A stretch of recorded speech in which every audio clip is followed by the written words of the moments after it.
Je suis dans un endroit un peu différent aujourd'hui. Des fois, on a des imprévus, mais il y a toujours moyen de moyenner. C'est un peu moins beau avec votre plante derrière moi, mais quand bien même, le message est aussi bien. Aujourd'hui, je voulais relier tous les points qu'on a parlé dernièrement ou depuis le début pour vraiment amorcer le bien-être dans son entier. Puis, pour moi, quelque chose qui m'a vraiment appuyé dans mon bien-être, c'était le moment où j'ai appris à favoriser la résilience.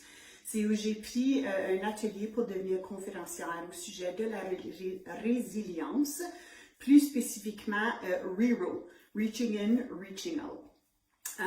Les informations que je vais vous partager aujourd'hui viennent du guide de résilience, favoriser la résilience chez les adultes et les jeunes enfants.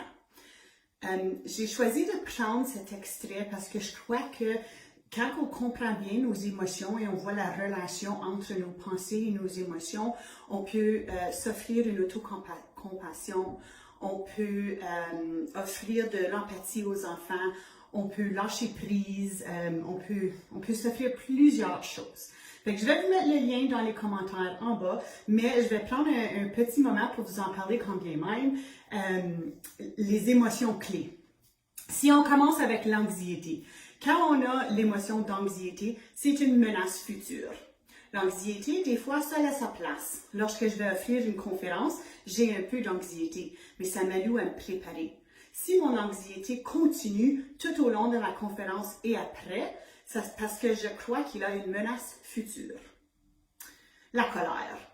Lorsque nous sommes en colère, on croit que nos droits ont été brimés. Fait que quand j'arrive à la maison, puis ma maison c'est un dégât, des fois je suis en colère. J'ai le droit à une maison propre, j'ai le droit à revenir à ma maison comme elle était. C'est un exemple banal, mais quand bien même. Des fois, ce qu'on croit qu'on a les droits nous emmène la colère. Des fois c'est banal, d'autres fois ce n'est pas banal.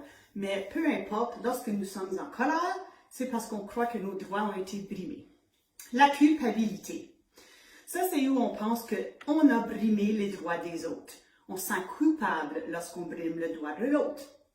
Fait que si j'arrive à la maison en colère, puis je lève mon ton de voix très haut avec mon garçon qui est un adulte, il se peut que je me sente coupable à la fin puisque j'ai brimé son droit d'être respecté en tant qu'être humain.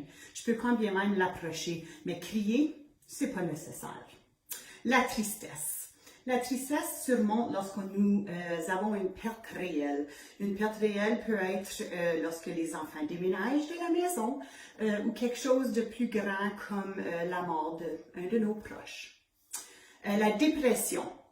La dépression, c'est vraiment une perte d'estime de soi, une perte de self-worth. Ça fait que la dépression, aussi vécue comme une déprime, parfois, quand on a cette perte d'estime de soi, alors elle peut se remonter pour une variété de raisons comme le divorce. Ensuite, on a de la gêne. La gêne, c'est une perte de position. Si je suis en réunion avec plusieurs gens et je relâche un gaz, il se peut que j'ai une perte de position, un peu de gêne. Je me demande ce que les autres pensent de moi et si j'ai perdu ma place. Un exemple un peu comique, mais parfois nos émotions surmontent de façon comique. Alors, si on peut se souvenir de la connexion entre l'émotion et la croyance et la pensée, la connexion entre les deux, on peut mieux gérer nos émotions et les comprendre. Fait que anxiété, menace future. Colère, mes droits sont brimés. Culpabilité, j'ai brimé les droits des autres. Tristesse, perte réelle. Dépression, perte d'estime de soi. Gêne, perte de position. Parfois, on a des émotions qui sont grandioses. Est-ce que vous avez déjà arrêté de dire « Pourquoi je suis encore fâchée » ou « Pourquoi je suis fâchée, il me semble que je devrais avoir de la peine ». Ça provient de nos croyances iceberg, des émotions intenses. C'est en lien avec nos « ça devrait ». Ça devrait fonctionner comme ça. Ça devrait être comme ça. C'est des croyances qui proviennent de notre enfance et qui sont souvent en contraste d'un et l'autre. Peut-être dans une prochaine vidéo, je vais pouvoir parler des croyances iceberg. Fait que je vous invite à aller explorer le guide de résilience que je vais mettre dans les commentaires, d'y faire la lecture, beaucoup de bonnes informations, bonnes petites idées de mettre en pratique. Moi, c'est une de mes ressources préférées, quelque chose que je visite souvent pour le relire.